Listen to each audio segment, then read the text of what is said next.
The Java Lab Experiment 13A. Write a program to demonstrate the use of implementing interfaces. I already explained about the interface in the theory part, where the interface is just like a class, but it contains the variables which is always constant.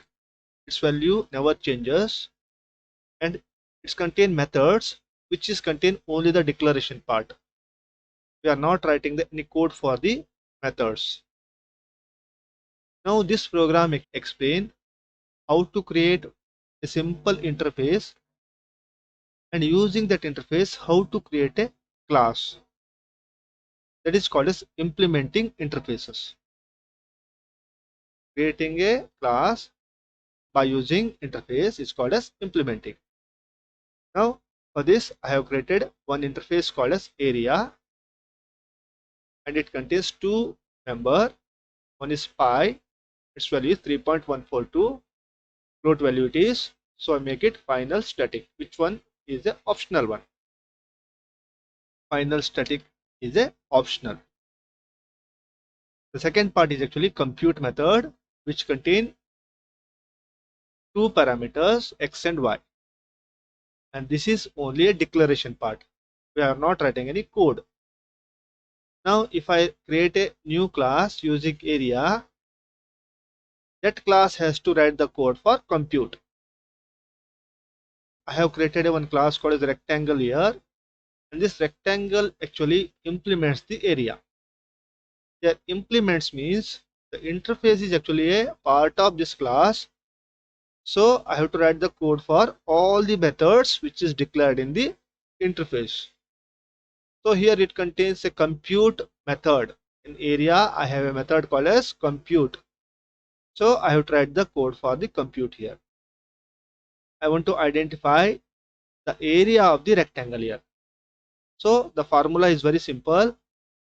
The area is nothing but x and y value, means length and breadth. You have to multiply, you have to return it. It's a simple demo program. This program is just used to understand how to create or how to implement interface, how to create a new class from interface. Now I have created one more class called as here circle, which will also implements area. Here I have to override the method compute again. I have to rewrite the code compute again by x and y value as a parameter. The formula for area of circle is pi r square. Here I am not taking the y value, only taking the first x value. This is optional part for me here. Next here x here is nothing but x square and pi value. This pi value is actually taken from your interface area, which is already declared here. Now this will give the area of the circle. Now what I have done here, I have written one class called interface test for demo the implementing test here, implementing the interface. So first I will create one main method here. In that main method I have created object of rectangle, named it as rect. Then I have created one more object of circle here and named it as CIR or circle. Now I have created two objects, one from rectangle, one from circle. What is the next step I have done here is I have created one variable of area. Area is actually an interface. Using that interface I can create a variable, but I cannot create an object of area because area is actually containing methods with only declaration part. So I can create a variable but not object.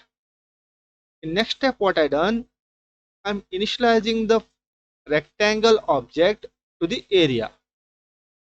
Remember, if you create a variable of base class, it can point to the derived class object. The base class variable can be referenced to the derived class object. So here area is actually pointing to the rectangle. If I call area.compute, now see here I am calling a area.compute here. Now the area is actually pointing to rectangle. It will compute the area of the rectangle here. It will take the 10 and 20 and gives the result 10 into 20. Next I have initialized the area with circle here. Now it is changing the reference from rectangle to circle. The area is actually pointing to here circle, not a rectangle. Now if I call the same method area.compute, now this parameter is used for the circle, not for the rectangle. So it will display here pi into 10 into 10. So whatever the output you got, it will display here. Now I will show that one by using some step-by-step process.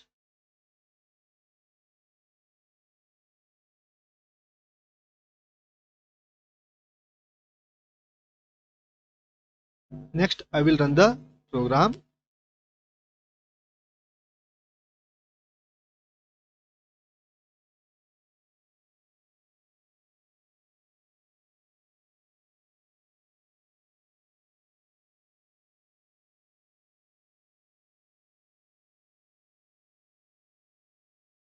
Okay, I will put some point breakpoint over this object here.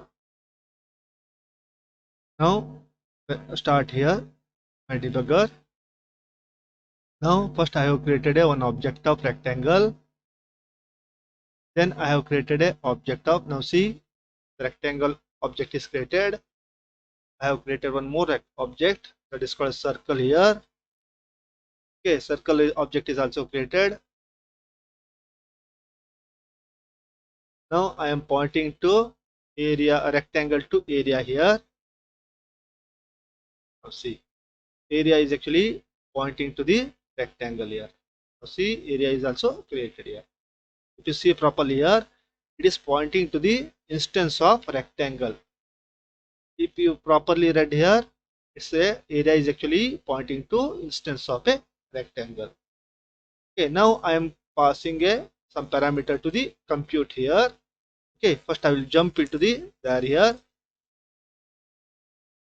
Okay, now see, it's calling from a method compute from the rectangle. Calculate the x into y value. X is already 10, y is actually 20, so it returned 200. Now it will display 200 here. See, area of rectangle is 200. Now I am pointing the circle object to area. Now see here, now area is actually pointing to instance of circle. In previous step it is pointing to instance of rectangle. Now it is pointing to circle. So if I use the compute here, it is calling from the circle. Now see, it is jump into the circle, call the method compute and calculate the pi into r square here. Here it will do the calculation, display the output by this way. Area of the circle is 1. Okay. Okay. Now this program shows how to create a how to create a interface, and using that interface how to implement, that means how to create classes. This is also one type of polymorphism where I call the different compute method, first from the rectangle, second from the circle. It gives the different output. I use the same method both time, but the output generated is different one here. So it is just like a polymorphism.